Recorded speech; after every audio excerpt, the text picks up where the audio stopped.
श्रीमाता शरणम मम, श्री अरविंद शरणम मम। आज अतिमानस ज्योति ऑनलाइन कार्यक्रम रे जोग देथिबा समस्त भाई बापा मानक मोर आंतरिक प्रणाम तथा नववर्षर अनेक अनेक शुभेच्छा।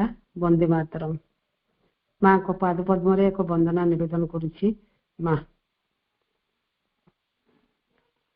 प्रभु को पाइछु, माँ को जानिछु, प्रभु को पाइछु, माँ को जानिछु, आउ पुणी कण खोजुअछु तुझे, मन की बाउना करुअछु। प्रभु को पाइछु, माँ को जानिछु, प्रभु को पाइछु, माँ को जानिछु, आउ पुणी कण खोजुअछु तुझे, मन की बाउना करुअछु।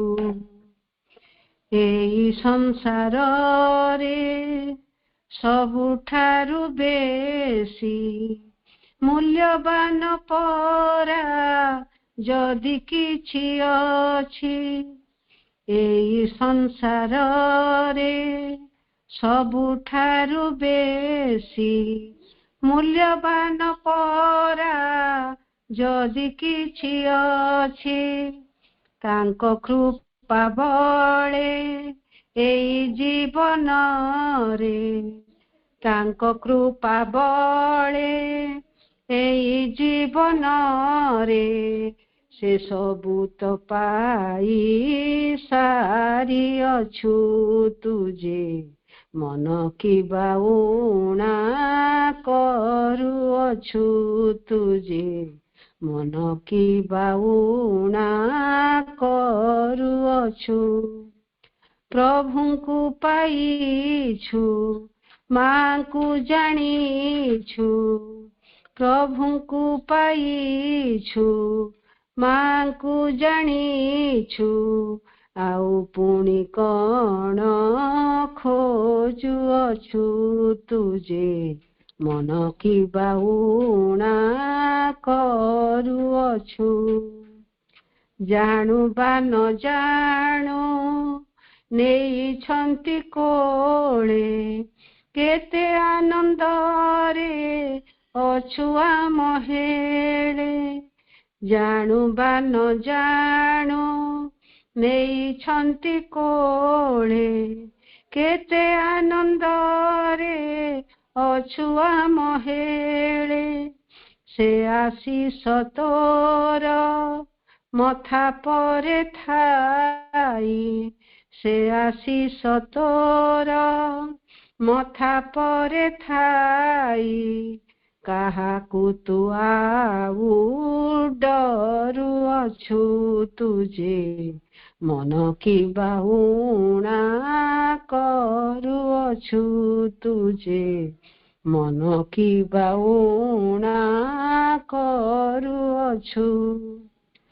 प्रभु को पाइछु, माँ को जानिछु, प्रभु को पाइछु, माँ को जानिछु, आउ पुणी कण खोजुअछु तुझे, मन की बाउना करुअछु तुझे, मन की बाउना करुअछु। कृतज्ञता माँ। वंदे मातरम।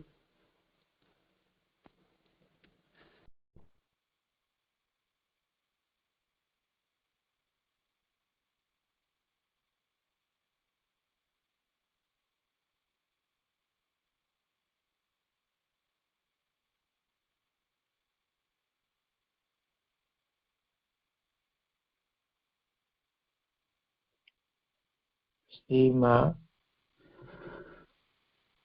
प्रभु श्री अरविंद, उपस्थित समस्त प्रिय ଓ ସମ୍ମାନନୀୟା ଭାଇ ଅପା ମାନେ, ଅନେକ ଦିନ ହେଲା ମୁଁ ଆପଣ ମାନଙ୍କ ମଧ୍ୟକୁ ଆସିପାରି ନଥିଲି ଏବଂ ମନେ ମନେ ଅତ୍ୟନ୍ତ ଆନନ୍ଦ ଅନୁଭବ କରୁଥିଲି। କଣ ସେ ଆନନ୍ଦ? ନାଇଁ, ଯାହା ଆଉ ମା ମତେ ଆଉ ଦାୟିତ୍ୱ ଦଉନାହାନ୍ତି, ରକ୍ଷା ମିଳିଛି। କାରଣ ମା ଜାଣନ୍ତି ତାଙ୍କ ପୁଅ କେତେ ଯୋଗ୍ୟ, ତେଣୁ ସେ ଠିକ ଜାଣି ପାରିଛନ୍ତି ବୋଲି ମୁଁ ମନେ ମନେ ପ୍ରକୃତରେ ବହୁତ କୃତଜ୍ଞ ହେଇଛି ଏବଂ ମାଙ୍କୁ ପ୍ରାର୍ଥନା ସବୁବେଳେ କରିଛି ଯେ ମା, ମତେ ଆଉ ଯେମିତି ଆପଣ କହିବା ପାଇଁ ଆଉ କିଛି ନିର୍ଦ୍ଦେଶ ନ ଦିଅନ୍ତୁ। କିନ୍ତୁ ହଠାତ୍ ଭଉଣୀ ଦମୟନ୍ତୀ ମତେ ଫୋନ କଲେ ଏବଂ କହିଲେ, ଭାଇ ଆପଣ ପୁନଶ୍ଚ କହିବେ। ଏ କଥା ପଦକ ଶୁଣୁ ଶୁଣୁ ଜାଣିପାରିଲି ଯେ ସେଇଟା ତାଙ୍କର ଆଦେଶ ନୁହେଁ, ଅନୁରୋଧ ନୁହେଁ, ସେଟା ହଉଛି ମାତୃ ଆଦେଶ। ମାଙ୍କୁ ତାପରେ ସମ୍ବୋଧନ କରି କହିଲି, ମା, ପୁଣି ତମେ ଏମିତି କଲ, ମତେ ପୁଣି କହିବା ପାଇଁ ଟାଣି ଆଣିଲ। ହଉ ମା, ଠିକ ଅଛି, ତୁମ ଆଦେଶ ଅମାନ୍ୟ କରିପାରିବି ନାହିଁ କି ନିଜକୁ ଯୋଗ୍ୟ ମନେ କରିପାରିବି ମଧ୍ୟ ନାହିଁ, କିନ୍ତୁ ତଥାପି ମୋର କର୍ତ୍ତବ୍ୟ ତ ପାଳନ କରିବି, ଆଉ ଅନ୍ୟ ଉପାୟ କିଛି ନାହିଁ।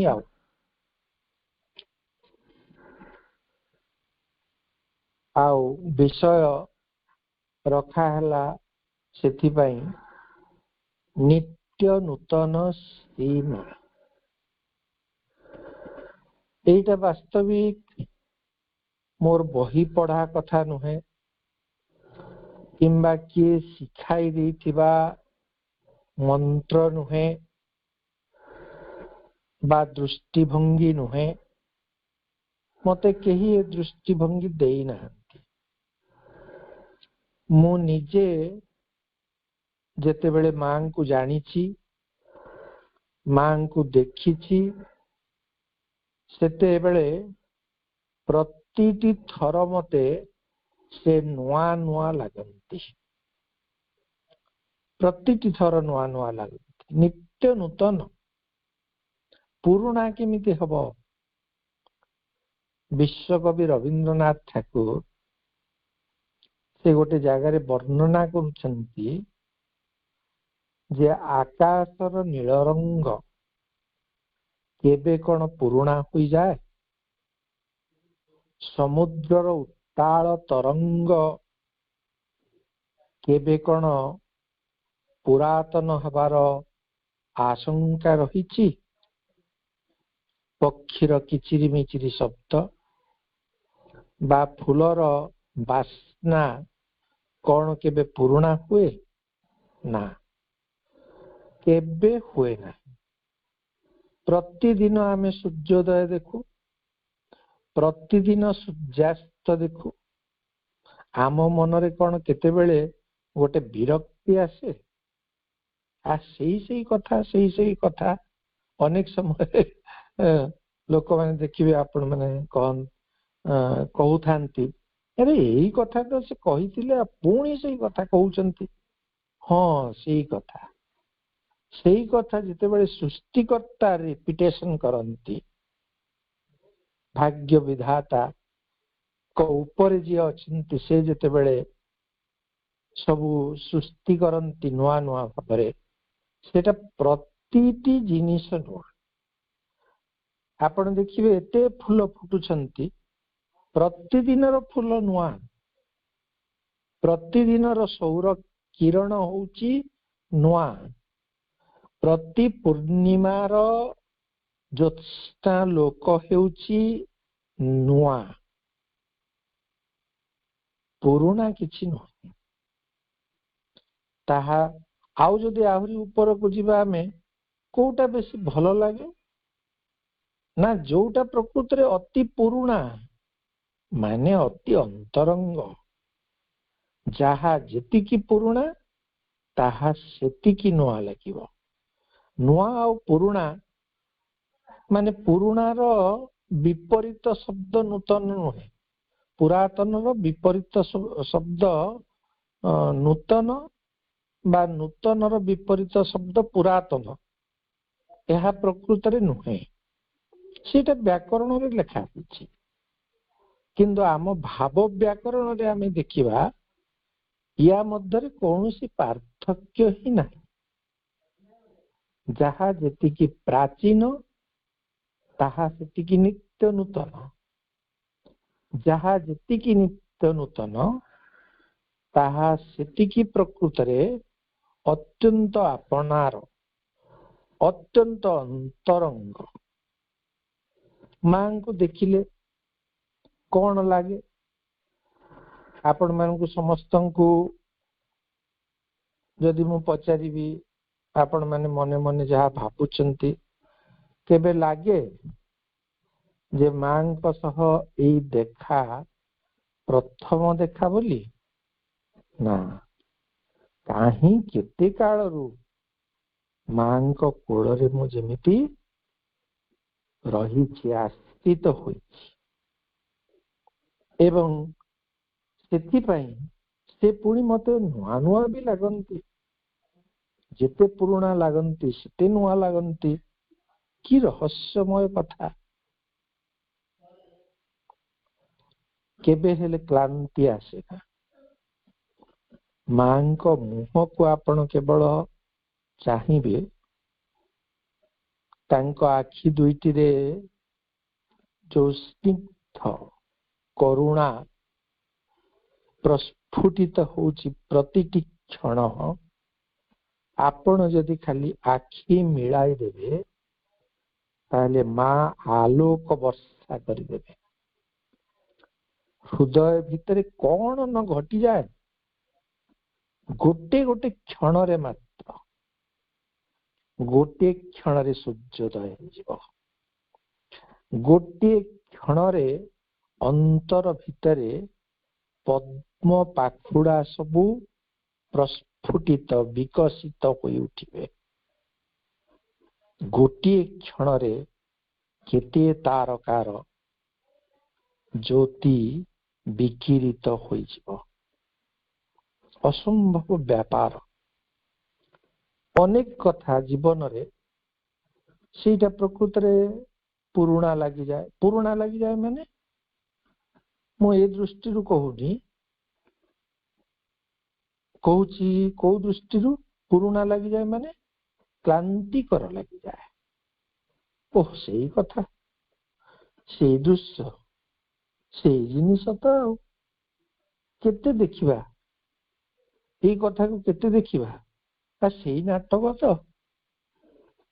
15 ଥର ଅଭିନୟ ହେଲାଣି, ମୁଁ ଥରେ ଦେଖିଲେ କଣ ହେଲା, 2 ଥର ଦେଖିଲି, 3 ଥର ଦେଖିଲି, ବିରକ୍ତି ଆସିଯିବନି?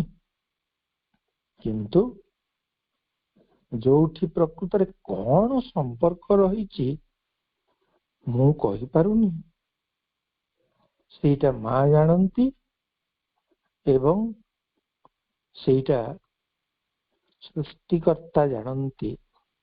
ସେ ତ ଆଦ୍ୟାଶକ୍ତି, ସେ ଜାଣନ୍ତି କଣ ଅଛି ତା ଭିତରେ ରହସ୍ୟ। ସେ ରହସ୍ୟ ଭିତରକୁ ନା ଆମେ ପ୍ରବେଶ କରିପାରିବା, ନା ପ୍ରକୃତ କଥାଟି କଣ ତାକୁ ଆମେ ନିଜ ଭାଷାରେ, ନିଜ ଶବ୍ଦରେ ବର୍ଣ୍ଣନା କରିବା ପାଇଁ କ୍ଷମ ହବା, ଆଦୌ ନୁହେଁ। କିନ୍ତୁ ମାଙ୍କ ସ୍ନେହରେ ଭିଜିବା, ତାଙ୍କୁ ଏକ ଲୟରେ ନିର୍ନିମେଷ ନୟନରେ केवल जदि देखिबा केते सुंदर रूप कि सौंदर्य ए सौंदर्य कौन प्रकृत रे साधारण सौंदर्य ए सौंदर्य कौन पृथ्वीर कौनसी मानवीय रूपर सौंदर्य ये कौन देवी सत्तार सौंदर्य ना ताहा भी नुहे ना मानवीय ना देवी सत्ता ताहारी ऊर्ध्वरे मध्य अछंती जे तांकरी सौंदर्य तांकरी अंतरर सकल आर्द्रता तांकर सुच्छल प्राण भावोच्छल आत्मीयता से सबू फुटी उठे मांक आखिरे मांकर जितेबेले आपण देखिबे छोट बयसरु केमिति देखा जाउथिले मां जितेबेले तारुण्यर दीप्ति झटकुथिला तांक आखिरे केते से समय केमिति देखा जाउथिले मां वर्तमान आमे जो चित्र देखु तांकर पंडिचेरी आश्रम रे मातृस्नेह वितरण जो चित्र से समय देखा जाउथिले केमिति मां सबु एका भली सबु एका भली मोटे ना कौन से कुनी माटी ता भितरे अछंती तरुणी माटी से भितरे अछंती जो फोटो चित्र को आपण देखिबे हृदय भितर शुभिब केवल गोटे कोमल आर्तस्वर मां मां मां मां को बिहुने नूतनता कौन अच्छे पृथ्वी रे मां जदि न थांते मां जदि पृथ्वी रे पदार्पण करी न थांते ये पृथ्वी सतरे कौन नित्य नूतन लागंता ए धान खेत एते सबुज एते सुंदर लागंता ए आकाश एते संप्रसारित एते सुनील लागंता एते सौंदर्य जो जो आड़ को आपण देखिए जने लोक प्रतिनिधि लोकसभार से आम अंचल बरपाली अंचल विशिष्ट जने व्यक्ति से जिते बड़े लोकसभा सदस्य थांती से मालयेशिया गस्तरे जाइथांती ना कहीं जाइछंती मालयेशिया रे गोलाप चाष हुए एवं गोलाप खेत आमर धान खेत जेमिति शह शह एकर व्यापी माने दिगंत स्पर्शी केवल गोलाप ही गोलाप ही गोलाप केमिति लागुथिबो आपण देखिले से दृश्य कल्पना आपण करंतु चतुर्दिगरे आपण केवल गोलाप फुटुछि ता भितरे आपण अछंती सेटा प्रतिनिधि माने जानती विभिन्न देश को कहीं ना से जिनिस गुड़िक आम भारत वर्ष रे करा जाई पारिबो ना नहीं वास्तवता रे रूपांतरित सेइथि पई जानती से मात्र आउ किछि हुए ना तेणु तेणिकी से माने जानती बुलिगिरी फेरी आसंती सेठी गोलाप शह शह एकर जमी अख्तियार करथिबा बेले आम एटी बाड़ी बगीचा रे कोठी गोलाप गछटिए लेखाए लागी थाए केते बेले केमिति गोलाप फुटी जाए आमे सेमिति करि पारिन मु पढ़िछि ହିମାଳୟର ଗୋଟେ ସ୍ଥାନ ଅଛି, ମାନେ ହିମାଳୟର ଶୀର୍ଷ ଦେଶରେ ଏମିତି ଗୋଟେ ସ୍ଥାନ ଅଛି ଯେ ସେଠି ଅତ୍ୟନ୍ତ ସୁଗନ୍ଧିତ ପୁଷ୍ପ ଲକ୍ଷ ଲକ୍ଷ ସଂଖ୍ୟାରେ ପ୍ରସ୍ଫୁଟିତ ହୁଏ ଏବଂ କେହି ଯଦି ତା ଭିତରକୁ ପ୍ରବେଶ କରିବା ତ ଆଦୌ ସହଜ କଥା ନୁହେଁ, ଯଦି କରେ ତାହେଲେ ସେ ଆଉ ଫେରିବାର ପ୍ରଶ୍ନ ଉଠୁନି। କାହିଁକି ନା ସେ ପୁଷ୍ପର ବାସ୍ନା, ତାର ସୁଗନ୍ଧ ଏମିତି ସାଙ୍ଗେ ସାଙ୍ଗ ସେନ୍ସଲେସ୍ କରିଦବ, ମୂର୍ଚ୍ଛାହତ ହେଇଯିବ ଜଣେ। ଏତେ ବାସ୍ନାମୟ ବାତାବରଣ, ନା ସେଠି ଚେତା ରହିବ ନାହିଁ, ଅଚେତ ହେଇଯିବ ଜଣେ। ମାଙ୍କର ତୁଳନା ଯଦି ଆମେ କରିବା, ମାଙ୍କର କଣ ତାହେଲେ?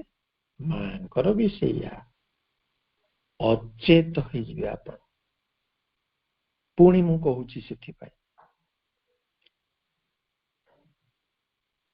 ଅଚେତନତା ଏବଂ ସଚେତନତା ଏ ଦୁଇଟା ବି ପରସ୍ପର ବିପରୀତ ଶବ୍ଦ ନୁହେଁ।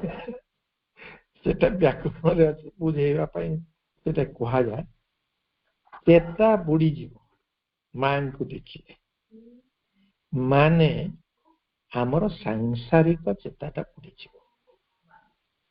ମୁଁ କିଏ, ମୁଁ କାହାର ପୁଅ, କାହାର ଭାଇ କି କାହାର ଭଉଣୀ, କି ମୁଁ ଏ ସଂସାରରେ କୋଉ କୋଉ ସମ୍ପର୍କରେ କାହା କାହା ସହିତ ଆବଦ୍ଧ ହୋଇ ରହିଛି, ମୋର କର୍ତ୍ତବ୍ୟ କଣ, ମୁଁ କୋଉଠି ଚାକିରି କରୁଛି, କଣ କରୁଛି, ଏ ସବୁ କଥା ତୁଚ୍ଛାତି ତୁଚ୍ଛ ମନେ ହେଇଯିବ, ଅର୍ଥାତ୍ ଚେତା ବୁଡ଼ିଯିବ। ତାପରେ କଣ ହବ? ଚେତା ବୁଡ଼ିଗଲା ପରେ ସେତିକିରେ ଶେଷ ହୁଏ ନାହିଁ, ସେଟା ଆରମ୍ଭ। ତାପରେ ଚେତନା ଜାଗ୍ରତ ହବ।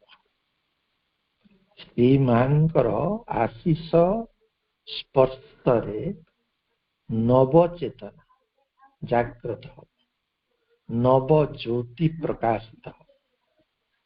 ଆପଣ ଭାବନ୍ତୁ, ତେଣୁ ଅଚେତନ ହେଇଯିବେ ସମ୍ପୂର୍ଣ୍ଣ ଭାବରେ ସାଂସାରିକ ଦୃଷ୍ଟିରୁ, ସଚେତନ ହୋଇଯିବେ ଦିବ୍ୟ କୃପା ବଳରେ।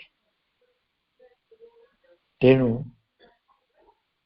ମାଙ୍କୁ ଅନୁଭବ କରିବା, ମାଙ୍କୁ ଦେଖିବା, ମାଙ୍କର ବାକ୍ୟଟିଏ ପାଠ କରିବା, ମାନେ କି ସୌଭାଗ୍ୟର କଥା, ସେଇଟା ପ୍ରକୃତରେ ବର୍ଣ୍ଣନା ହିଁ କରାଯାଇ ନପାରେ।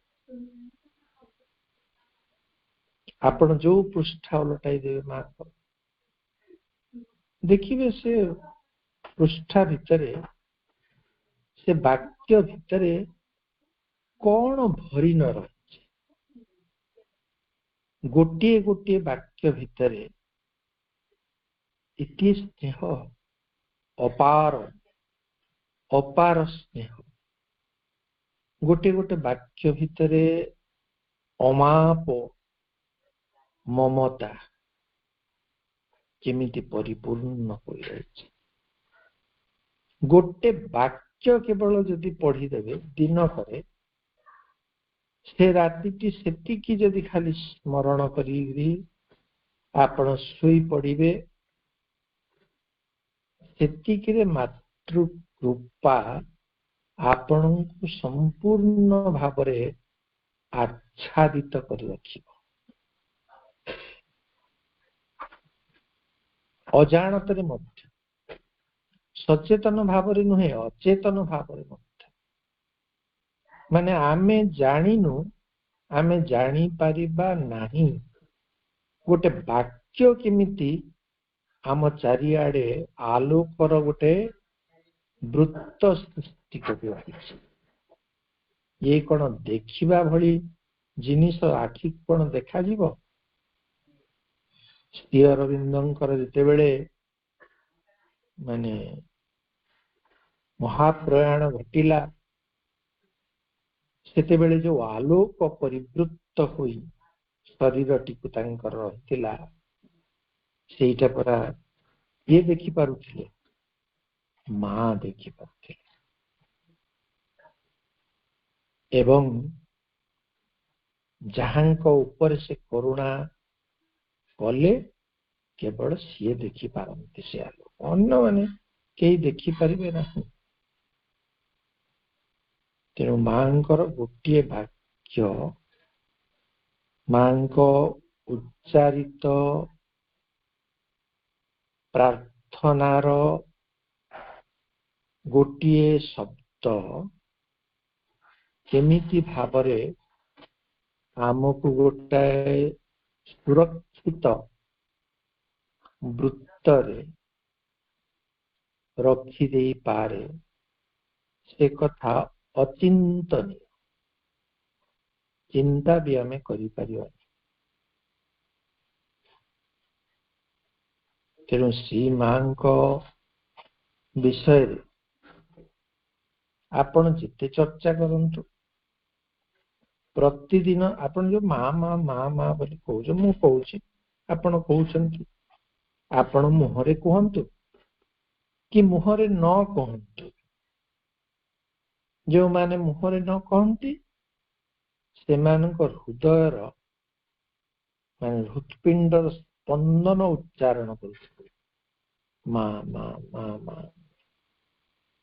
ମୁହଁରେ ଉଚ୍ଚାରଣ କରିବାର ଆବଶ୍ୟକତା ପଡେନି। ଆଉ ସେତେବେଳେ ପ୍ରତିଟି ଜୀବକୋଷ, ପ୍ରତିଟି ରକ୍ତ କଣିକା ଯଦି ମା ମା ବୋଲି ଉଚ୍ଚାରଣ କରୁଛନ୍ତି, ତାହେଲେ ମୁହଁରେ ଉଚ୍ଚାରିତ ହେଲେ ବି ଭଲ, ନ ଉଚ୍ଚାରିତ ହେଲେ ମଧ୍ୟ ଭଲ। ନୀରବତା ଭିତରେ ମଧ୍ୟ ସେ ପ୍ରକାଶିତ, ଶବ୍ଦ ଭିତରେ ମଧ୍ୟ ସେ ପ୍ରକାଶିତ। ଆମେ କେବଳ ନିଜକୁ ବୁଝାଇବା ପାଇଁ ଆମେ କହୁ ମା ମା ମା ମା, କହିଦେଲେ ଆମକୁ ଟିକେ ଶାନ୍ତି ମିଳେ, ସାନ୍ତ୍ୱନା ମିଳେ, ସେଥିପାଇଁ ଆମେ କହୁ। କିନ୍ତୁ ଆମ ଭିତରେ ସେଟା ତ ପ୍ରତିଟି କ୍ଷଣରେ ଝଙ୍କୃତ, ନିନାଦିତ ହେଉଛି। ଆମେ ଉଚ୍ଚାରଣ କରିବା ବା ନ କରିବାରେ କୌଣସି ଫରକ ପଡିବ ନାହିଁ। ଜଣେ ମତେ, ମୁଁ ଯାଇଥିଲି ଥରେ ଗୋଟେ ପାଠଚକ୍ରକୁ, ପାଠଚକ୍ର ସରିଗଲା, ତାପରେ ଆସିଲି। ତାପରେ ଜଣେ ମାନେ ଛାତ୍ର ପ୍ରତିମ ଭାଇ ଜଣେ, ସିଏ ମତେ ଚିଠି ଲେଖିଲେ। ସେଥିରେ ସେ ଲେଖିଲେ ଯେ ସାର୍, ମୁଁ ଚେଷ୍ଟା କରୁଛି ବହୁତ, କିନ୍ତୁ ମାଙ୍କୁ ମୁଁ ଆଦୌ ଭଲ ପାଇପାରୁନି। ମୁଁ ତାଙ୍କୁ ଚିଠି ଦେଲି, ସେ ଚିଠି ସବୁ ବହୁତ ଲେଖୁଥିଲି ମୁଁ ବି। ଏବେ ସିନା ସବୁ ଚିଠି ଲେଖା ବନ୍ଦ ହେଇଗଲାଣି, ମୋବାଇଲରେ ମେସେଜ ଚାଲୁଛି, ସବୁ ଉଡି ଯାଉଛି ବି, କିଛି ରହୁନି। ମୁଁ ତାଙ୍କୁ ଉତ୍ତରରେ ଲେଖିଲି, ଚେଷ୍ଟା କାହିଁ କରୁଛ? କିଏ କହିଲା ତମକୁ ଚେଷ୍ଟା କରିବା ପାଇଁ? ଚେଷ୍ଟା କରିବାର କିଛି କାରଣ ନାହିଁ। ଭଲ ପାଇବା ଆସୁନାହିଁ, ନ ଆସୁ, ସେଥିରେ କିଛି ଭାବିବାର ତ ନାହିଁ। ତମେ କାହିଁକି ଭାବିବାକୁ ଯିବ? ତମର ମାଙ୍କ ପ୍ରତି ଯଦି ଭକ୍ତି ଆସୁନାହିଁ, ମମତା ଜାଗ୍ରତ ହଉନାହିଁ, ନ ହଉ, ତମେ କାହିଁ ଚିନ୍ତା କରିବ ସେ ବିଷୟରେ? କିନ୍ତୁ ତମେ ଏତିକି ଜାଣିଥାଅ, ତମେ ମାଙ୍କୁ ଭଲ ପାଅ କି ନ ପାଅ, ମା ତୁମକୁ ଭଲ ପାଆନ୍ତି, ମା ତୁମକୁ ଶ୍ରଦ୍ଧା କରନ୍ତି। ବା ସେତିକି ମୁଁ ଲେଖିଲି, ଆଉ କିଛି ଲେଖିନି। ପରବର୍ତ୍ତୀ ସମୟରେ ମାନେ ମୋର ଅନୁଭୂତ ହେଲା, କେତେ ଦୂର ବାସ୍ତବରେ ଘଟିଥିବ, କଣ ଘଟିଥିବ ମୁଁ ତ ସବୁ ଖବର ରଖିପାରିନି ଗୋଟି ଗୋଟି କରି, କିନ୍ତୁ ମୋ ଭିତରେ କେହି ଜଣେ କହିଲା ଯେ ମାଙ୍କର ସୁଗଭୀର ସମ୍ପ୍ରୀତିକୁ ସେ ପିଲାଟି ପ୍ରକୃତରେ ଖୁବ୍ ନିବିଡ଼ ଭାବରେ ଅନୁଭବ କରିବାରେ ଆରମ୍ଭ କରେ। ତେଣୁ ମାଙ୍କୁ ଭଲ ପାଅ ବୋଲି ଉପଦେଶ ଦେବାର କିଛି ନାହିଁ। ଉପଦେଶ ମାତ୍ରକେ ହଉଛି ଅତ୍ୟନ୍ତ ଶୁଷ୍କ, ନିରସ, ଭାବ ଶୂନ୍ୟ। ଉପଦେଶରେ କେହି କଣ ବଦଳେ? ସଂସାରରେ କେହି ବଦଳି ଯାଆନ୍ତି ନା। ଭଲ କାମ କର, ମନ୍ଦ କାମ କର ନାହିଁ, ସତ୍ୟ କହ, ମିଥ୍ୟା କହ ନାହିଁ, ଏସବୁ ନୀତିବାଣୀ ବହୁତ ବହୁତ ଉଚ୍ଚାରିତ ହେଇଛି, କିନ୍ତୁ ସେସବୁର ପ୍ରଭାବ କଣ ପଡେ ସମାଜ ଉପରେ ନା ମଣିଷ ଉପରେ? କିଛି ପଡେ ନାହିଁ। ତେଣୁ ଉପଦେଶ ଦେବାର କିଛି ନାହିଁ। ଅଛି କଣ ତାହେଲେ କରିବ? ଅଛି କେବଳ ନିଜେ ଭଲ ପାଇବା। ସେଥିପାଇଁ କହିଲେ ପରା, ବିବେକାନନ୍ଦ କହିଲେ ଦକ୍ଷିଣେଶ୍ୱର କାଳୀ ମନ୍ଦିରରେ ଯୋଉ ଶ୍ରୀରାମକୃଷ୍ଣଙ୍କୁ ଜଣେ ଯେତେବେଳେ କହିଲେ ଯେ ଏସବୁ ଅତ୍ୟନ୍ତ ଅମାର୍ଜିତ ଲୋକ ଗୁଡାକ, ଅଭଦ୍ରୋଚିତ ଆଚରଣ କରୁଥିବା ଲୋକ ଗୁଡାକ ମନ୍ଦିର ଭିତରକୁ ପଶି ଆସୁଛନ୍ତି, କଣ ଆପଣ ଏସବୁକୁ ଅନୁମତି ଦଉଛନ୍ତି କାହିଁକି? ରାମକୃଷ୍ଣ କହିଲେ ଯେ ସମସ୍ତଙ୍କ ପାଇଁ ମାଙ୍କ ଦ୍ୱାର ଉନ୍ମୁକ୍ତ, ସମସ୍ତେ ଆସନ୍ତୁ, ସମସ୍ତେ, ଚୋର ଆସନ୍ତୁ, ଡକାୟତ ଆସନ୍ତୁ, ଠକ ଆସୁ, ମିଥ୍ୟାବାଦୀ ଯିଏ ଆସୁ, ଭଦ୍ର ଲୋକ ଆସନ୍ତୁ, ଅଭଦ୍ର ଲୋକ ଆସନ୍ତୁ, ସମସ୍ତଙ୍କ ପାଇଁ ଖୋଲା। ଆମେ ପରା ସେଥିପାଇଁ ଶ୍ରୀ ଜଗନ୍ନାଥଙ୍କୁ କହୁଛୁ ଓଡ଼ିଶାରେ ପତିତ ପାବନ, ଯେ ପତିତ ମାନଙ୍କୁ ଉଦ୍ଧାର କରିଛନ୍ତି, ସେମାନଙ୍କୁ ଯଦି ମନା କରାଯିବ କେମିତି ହବ? ତେଣୁ ମନା ଆମେ କରିପାରିବୁ, ଆମେ ଦ୍ୱାର ଉନ୍ମୁକ୍ତ କରିବା। ଖରାପ ଭଲ ଯେ ବାଛିବାକୁ ଆରମ୍ଭ କଲା, ସେ କେବେ ହେଲେ କାହାକୁ ହେଲେ ସିଏ ନିଃସ୍ୱାର୍ଥ ଭାବରେ ଭଲ ପାଇପାରିବ ନାହିଁ। ନିର୍ବିଚାର ଭାବରେ ଭଲ ପାଇବା। ଆମର ଗୋଟେ କଥା ନାହିଁ, ଅପାତ୍ରେ ଦାନ, ପାତ୍ର ବିଚାର କରି ଦାନ ଦିଅ।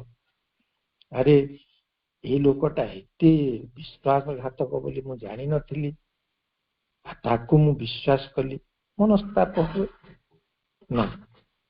କିଛି ମନସ୍ତାପ କରିବାର କିଛି ନାହିଁ। ଅପାତ୍ର ବୋଲି କିଛି ନାହିଁ ଏଠି। ଏ ସମଗ୍ର ପୃଥିବୀରେ ବିଶ୍ୱ ବ୍ରହ୍ମାଣ୍ଡରେ ଅପାତ୍ର କେହି ନୁହନ୍ତି, ସମସ୍ତେ ସୁପାତ୍ର। ତେଣୁ ବିଚାର କରିବାର ନାହିଁ, ନିର୍ବିଚାରରେ ନିର୍ବିଚାର। କାହିଁକି ଭଲ ପାଇବା ନିର୍ବିଚାର? କାରଣ ମା ଆମକୁ ନିର୍ବିଚାରରେ ଭଲ ପାଆନ୍ତି। ଆମେ ତାଙ୍କ ଭଳି ହେବା ନା। ତାଙ୍କୁ ଯଦି ଆମେ ଭଲ ପାଉଛୁ ତାହେଲେ ତାଙ୍କ ପରି ହେବା। ତାଙ୍କର ଯଦି ଆମେ ସନ୍ତାନ, ତାଙ୍କ ଭଳି ଆମେ ଆଚରଣ ପ୍ରଦର୍ଶନ କରିବା। ଉପରେ କେବଳ ନୁହେଁ, ଭିତରୁ ମୋ ଭଲ ପାଇବାଟା ଗଲା, ଅର୍ଥ ଶୂନ୍ୟ ହେଇଗଲା।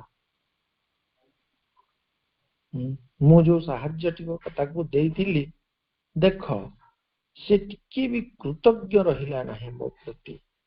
କି କୃତଜ୍ଞ ଲୋକମାନେ ଅଛନ୍ତି ସଂସାରରେ, ଏ କଥା ଭାବି ଆମେ କପାଳରେ ସିନା କରତାଡ଼ିବା ହିସାବରେ, କବି ସୂର୍ଯ୍ୟଙ୍କ ଭାଷାରେ, आमे कपाल हाथ दो कई मत चिन्ह पारे ना ये पृथ्वी मोर केते भल गुण अच्छी एमे कई जानी पार मोर केते प्रतिभा अच्छी मोर केते भल गुण अच्छी ये संसार चिन्ह समाज किसी चिन्ह पारे भारी क्षोभ बहुत लोकंकर मोर हो आपणकर आउ जहार भी हो केते क्षोभ किंतु आमे कौन सी प्रकार क्षोभ कहीं करबा को जीवा आमे कौन व्यवसायी आमे कौन हिसाब करबा को अछि संसार रे जे मु डेली काहाकू अमाप ममता से कहीं की कृतज्ञता ज्ञापन कला ना माने एटा व्यवसाय ए गला मु ताको डेली से मते देव व्यवसाय तेणु व्यवसाय पुणी कौन से असाधु व्यवसाय नदेला बोली पुणी ता ऊपर यदि खप्पा हवा ता ऊपर यदि आमे क्रोधित हवा ता ऊपर यदि आमे अभिशाप वर्षण करिवा ता ऊपर रोष प्रकाश यदि करिवा असंतोष मध्य यदि प्रकाश करिवा ता हेले मध्य सुखा होछि असाधु कर्म प्रकृत साधु से सब करती नहीं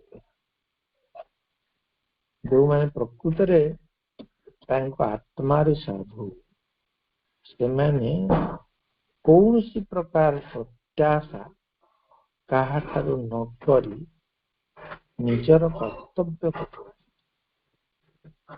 अनेक दिन तले गोटे प्रबंध लिखी सेटा बाहर नुआ बहीटे मोर बाहर अंतहीन प्रस्फुटन लिखाई प्रत्याशा विहीन जीवन माने प्रत्याशा विजयी जीवन प्रत्याशा को माने जीती जाउथिबा जीवन कौन सी प्रकार आकांक्षा नहीं किसी प्रत्याशा नहीं कहा ठारू कौन पाइबी न पाइबी बोली कौन सी भावना नहीं हमें केवल निजको दे चल फूलटी जो फुटे सी कौन विचार करे मो बासना क्या देवी मो पाखक जो मैंने आसुचंती सेमानक भितर किए योग्य सूर्य किरण कौन भावे ना से अमुक को मु केते किरण देवी से जो मैंने समाज अत्यंत तल वर्ग केते किरण देवी ना समस्त आलोक विकीर्ण समस्त समीरण सर्वत्र घूरी बुलू सबु बेले पवन बहुची पवन के तो बाछ विचार करे ना मेघ जो बेले वर्षा करे ये कौन बाछ विचार करे किसी करे ना तो आमे किए से बाछ विचार करवा माँ कहीं लगे माँ कहीं लगे नित्य नूतन आपण प्रत्येक दिन गोटे गोटे पुनर्जन्म लाभ करेंगे नित्य नूतन से लगे माने आमको से नूतन कर दियंती आमको गोटे नव जीवन से प्रदान करती प्रतिदिन प्रति मुहूर्त प्रति क्षण आपन जदि केवल डाकिदेले माँ गला पुनर्जन्म से मुहूर्त पुनर्जन्म गोटे जन्म शत शत जन्मर अनुभूति जन प्राप्त हो पाए विभु कृपा बल कौन न हो पारे हृदय हृदय सबू आबिलता माँ गोटे पहाड़ वक्षर झरी आसुवा झरी प्रवाहित हो सबू धोई नहीं जाते ଗୋଟିଏ ମୁହୂର୍ତ୍ତ ଥାଉ। ଅହଙ୍କାରର ଆବର୍ଜନା ଅଛି ଆମ ଭିତରେ, ସେ ଆବର୍ଜନା ଥରେ ସଫା କଲେ ବି ହୁଏନି। ଘରକୁ ଯେତେ ମଇଳା ଯୋଉ ହୁଏ ଘର, କଣ ଥରେ ତାକୁ ଝାଡୁ କରିଦେଲେ ସଫା ହେଇଯିବ? ଆପଣ ଘରଟା ବନ୍ଦ କରିଦେଇ 2 ଦିନ ଯାଆନ୍ତୁ ଦେଖିବେ ବାହାରକୁ, ତାପରେ ଯେତେବେଳେ ଆସିବେ ଦେଖିବେ ଆରେ ସବୁଆଡେ ତ କବାଟ ଦିଆହେଇଛି, ଝରକା ଦିଆଯାଇଛି, ସ୍କାଇଲାଇଟ ବି ବାଟ ନାହିଁ, କିଛି କ୍ଷୁଦ୍ରଟେ ମଧ୍ୟ କୋଉଠି ନାହିଁ, କିନ୍ତୁ ଏତେ ଡଷ୍ଟ ଆସିଲା କୋଉଠୁ? ଆପଣ ଆଶ୍ଚର୍ଯ୍ୟ ହେଇଯିବେ ଏତେ ମଇଳା କେମିତି ଆସିଲା। ଅର୍ଥାତ୍ ନିର୍ଦ୍ଦେଶ ହଉଛି ଆମକୁ ପରମଙ୍କର ପୁଣି ସଫା କର। କାଲି ଝାଡୁ କରିଥିଲ ବୋଲି ଆଜି କରିବ ନାହିଁ ତାହା ନୁହେଁ, କାଲି ମୁଁ ଅନୁତପ୍ତ ହେଇଥିଲି ବୋଲି ଆଜି ହେବି ନାହିଁ ତାହା ନୁହେଁ। ତେଣୁ ହୃଦୟଟାକୁ ସବୁଦିନ ପରିଷ୍କାର କରିବାକୁ ପଡୁଥିବ, ପ୍ରତି ମୁହୂର୍ତ୍ତରେ ପରିଷ୍କାର କରିବାକୁ ପଡୁଥିବ, ପ୍ରତି ମୁହୂର୍ତ୍ତରେ ସବୁ ନାନା ପ୍ରକାର ଯୋଉ ଆବିଳତା ସବୁ ପ୍ରବେଶ କରୁଥିବେ। ଏବଂ ସେଥିଲାଗି କୁହାହଉଛି ପରା ପ୍ରତି ମୁହୂର୍ତ୍ତରେ ରୂପାନ୍ତରିତ କରିଦେବାକୁ ହବ, ରୂପାନ୍ତର ଯୋଗ।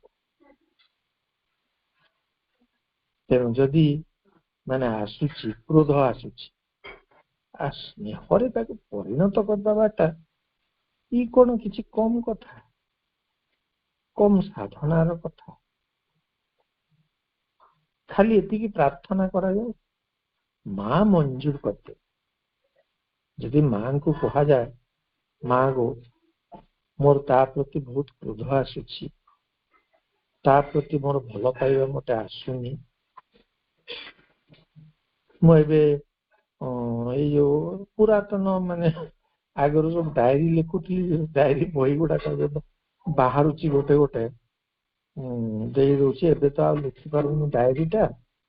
ତେଣୁ ଗୋଟେ ଦିନର ଡାଏରୀରେ ମୁଁ ଲେଖିଛି, ମନେ ପଡୁଛି ମୋର, ଯେ ଯାହାଙ୍କ ମୁହଁରୁ ଅତ୍ୟନ୍ତ ମାନେ କୁତ୍ସିତ ଶବ୍ଦ ସବୁ ଉଚ୍ଚାରିତ ହୁଏ ଏବଂ ଅନ୍ୟମାନଙ୍କର ଦୁର୍ଗୁଣ ଗାନ କରିବାରେ ଯିଏ ହଉଛନ୍ତି ଅତ୍ୟନ୍ତ ସିଦ୍ଧ ପରଚର୍ଚ୍ଚା, ଏ ପୃଥିବୀରେ କୋଉ ଚର୍ଚ୍ଚା ଯଦି ସବୁଠୁ ମଧୁର ଲୋକଙ୍କ ପାଇଁ, ସେଟା ହେଲା ପରଚର୍ଚ୍ଚା। ତେଣୁ ସେଭଳି ଜଣେ ବ୍ୟକ୍ତି ମୁଁ କେବେ ମାନେ ତାକୁ ଭଲ ପାଏ ନାହିଁ, ସେଇ ମଣିଷଟି ଦିନେ ଆସି କଣ କଲେ ଆପଣ ମାନେ ଜାଣିଲେ ଆଶ୍ଚର୍ଯ୍ୟ। ଆରେ ବାପରେ, ମୋର ମାନେ ସ୍ତମ୍ଭୀଭୂତ ହୋଇ ରହିଲେ ତାଙ୍କ ମୁହଁରେ ମା ଉଚ୍ଚାରିତ। ସେଦିନ ସେ ମାଙ୍କ କଥା ବର୍ଣ୍ଣନା କଲେ, ଯାହା କେବେ କେବେ ମୁଁ ଆଶା ବି କରିନଥିଲି, ସ୍ୱପ୍ନରେ ସୁଦ୍ଧା ଭାବିନଥିଲି, କଳ୍ପନା କରିନଥିଲି, ଅନୁମାନ କରିବା ସମ୍ଭବ ନଥିଲା। ସେଇ ଲୋକଟି ମାଙ୍କ କରୁଣା ବିଷୟରେ ଆଜି ମୋ ଆଗରେ କହୁଛନ୍ତି। ରେ ବାପରେ, ମୁଁ ନମସ୍କାର କଲି। ସେ କଣ ନ ହୋଇପାରେ, କି ଯାଦୁ ଘଟି ନପାରେ। ଯୋଉ ଲୋକଟି ପରଚର୍ଚ୍ଚା କରିବାରେ ଏତେ ଆନନ୍ଦ ପାଉଥିଲା, ସିଏ ମାତୃ କରୁଣା ସମ୍ପର୍କରେ ମୋ ସହିତ ଭାବ ବିନିମୟ କରିବେ ବୋଲି ମୁଁ କେମିତି ଭାବିଥାନ୍ତି। ସେଦିନ ମାଙ୍କୁ ସମ୍ବୋଧନ କରି ମୁଁ ଲେଖିଛି ଡାଏରୀରେ, ମା ତମେ ଏମିତି ବି ଆସିପାର, ମୁଁ ତ କେବେ ଭାବିନଥିଲି ଏମିତି ବି ଆସିପାରନ୍ତି। କେମିତି ଆସିଯିବେ ସେ ଆପଣ କହିପାରିବେ ନାହିଁ। ଯାହା ପ୍ରତି ଆପଣଙ୍କର ଅତିଶୟ ଘୃଣା ମଧ୍ୟ ଥିବ, ତା ମାଧ୍ୟମରେ ମଧ୍ୟ ମା ପ୍ରବେଶ କରିପାରୁନାହାନ୍ତି। ଯେକୌଣସି ମାଧ୍ୟମରେ ସେ ଆସିପାରନ୍ତି। ସେଥିଲାଗି ପରା ଗାଇଲେ ରବୀନ୍ଦ୍ରନାଥ, ଈଶ୍ୱରଙ୍କ ଉଦ୍ଦେଶ୍ୟ ଗାଇଛନ୍ତି। ରହସ୍ୟବାଦୀ କବିତା ବୋଲି ତାକୁ କୁହାଯାଏ। ତେଣୁ ସେ କହୁଛନ୍ତି ତୁମି ନବ ନବ ରୂପେ ସୁପ୍ରାଣ, ଭଗବାନଙ୍କ ଉଦ୍ଦେଶ୍ୟରେ କୁହାଯାଉଛି।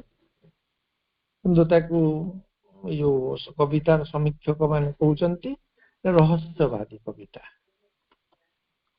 ତୁମି ନବ ନବ ରୂପେ ସୁପ୍ରାଣେ, ଏସୁ ଗନ୍ଧେ ବରଣେ ଏସୁ ଗାନେ, ଏସୁ অঙ্গে পুলকময় পরশে, এসো চিত্তে অমৃতময় হরসে, এসো এসো হে বিচিত্র বিধানে, তুমি নব নব রূপে এসো প্রাণে।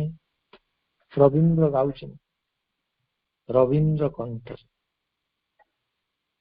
ଗାନ କରୁଛି ଏଇଟା। ତୁମେ ନୂଆ ନୂଆ ରୂପରେ ଆସ, ନୂଆ ନୂଆ ପୁଲକ, ନୂଆ ନୂଆ ସ୍ପର୍ଶ ଦେଇ, ନୂତନ ଶିହରଣ ପ୍ରଦାନ କରି, ନୂତନ ଶିକ୍ଷାର ସୃଷ୍ଟି କରି, କେତେ ରୂପରେ ତମେ ଆସ, ନୂଆ ନୂଆ ରୂପରେ। ତେଣୁ ମାତୃ ମମତାର ଆଗମନ, ମାଙ୍କର ସ୍ୱୟଂ ଆଗମନ ସେମିତି ନାନା ଭାବରେ, ନାନା ରୂପରେ, ନାନା ଛନ୍ଦରେ, ନାନା ଲୟରେ, ନାନା ତାନରେ ବିତାନରେ, ନାନା ରାଗ ରଙ୍ଗରେ, ନାନା ରୂପରେ, ନାନା ଠାଣିରେ ସେ ଆସିବେ ଆସିବେ ଆସିବେ, ନିଶ୍ଚୟ ଆସିବେ। ଏବଂ ଆମକୁ ପ୍ରତି ମୁହୂର୍ତ୍ତରେ ପରିସ୍ପନ୍ଦିତ, ପ୍ରତି ମୁହୂର୍ତ୍ତରେ ଅଭିଭୂତ କରିଦେଉଥିବେ। ଆଖି ଥିବା ପର୍ଯ୍ୟନ୍ତ ଅଭିଭୂତ କରିବେ, ଆଖିଟା ବୁଝିଦେବା ପରେ ବି ଅଭିଭୂତ କରିବେ। ଆମେ କଣ ଜାଣିଛୁ ସେ କଣ କରିବେ? ଇଏ ଚିରନିଦ୍ରା ପରେ ମଧ୍ୟ ଆମକୁ ଜାଗ୍ରତ କରି ରଖିଥିବେ, ରଖିଥାଇ ପାରନ୍ତି ନୁହେଁ, ରଖିଥିବେ ନିଶ୍ଚିତ ଭାବରେ। ଶରୀର ସିନା ନୀରବ, ଓଠ ଦିଟା ସିନା ଚୁପ ହେଇଯାଇଥିବ, ଆଖି ଦୁଇଟା ସିନା ମୁଦ୍ରିତ ହୋଇଯାଇଥିବ, କିନ୍ତୁ ମା କଣ କରୁଥିବେ ଆମେ କଣ ଜାଣିପାରିବା? ମା ହୁଏତ ଆହୁରି ସୁସ୍ପଷ୍ଟ ଭାବରେ ସେତେବେଳେ ଦେଖୁଥିବା କହିହେବ ନାହିଁ କିଛି।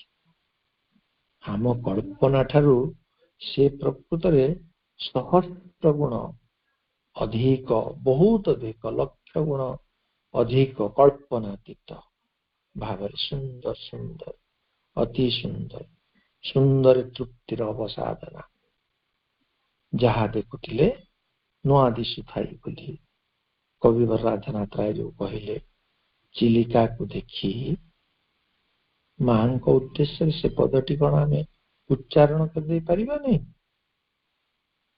ନିଶ୍ଚିତ ଭାବରେ କରିପାରିବା। ବାସ୍ତବିକ ମାତୃ କୃପା ଆମକୁ ନବ ନବ ଜନ୍ମ ଦଉ, ନବ ନବ ଚେତନାରେ ପଲ୍ଲବିତ କରୁ, ପୁଷ୍ପିତ କରୁଥାଉ, ରୂପାନ୍ତରିତ କରୁଥାଉ।